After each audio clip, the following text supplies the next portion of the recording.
Hello, my name is Warren Dick, and I have been active as an editor of several of our society journals, including as editor of the Journal of Environmental Quality and editor-in-chief of the Soil Science Society of America and the American Society of Agronomy. In my role as editor, I observed many reviews that would come in to our journal, and some were very helpful and others not so helpful. So what goes into a good journal article review?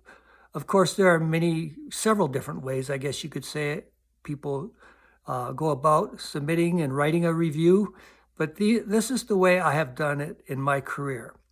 I will receive a manuscript from a journal, I will accept the invitation, and generally I will download the manuscript and print it out.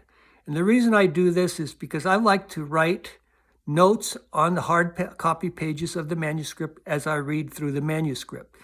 These notes are very important later on as I actually write my manuscript review. So that's the first step.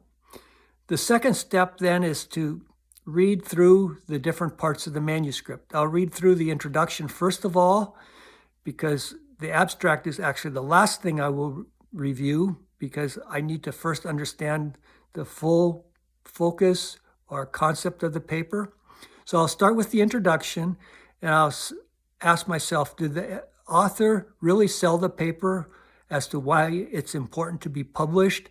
Did he introduce the background scientific information to put this new work into context where the objectives clearly identified? So that's the first step. The second step then would be looking at the materials and methods, and usually just one key question would drive my review of this section, and that is, if I wanted to repeat this research, could I do so based on what is published or reported in this manuscript? 3, I then would review the results. Are they focused? Do they really correlate with the objectives? Are they only focused on the most important parts of the data? It's not needed to mention every single data point in a graph or in a table, but just focus on the important parts of the data. And does it clearly draw out the information that the author wants the reader to understand? Number 4, I'll read the discussion. And does the discussion integrate the new information into the existing database, or knowledge base, I should say, of the discipline? Is it clearly describing the novelty or the really good novel information that the authors are trying to communicate? And then the last part I will look at are the conclusions. And these are usually 4 to 6 hard-hitting sentences in simple declarative statements. And it should recap the importance of the manuscript in general, and it should be the take-home message of the paper. One common mistake I see in many manuscripts is that the concluding sentence often is, "More research is needed." Of course, every paper could end that way, and that is really not an important conclusion. So stay focused on the facts that are presented in the paper itself.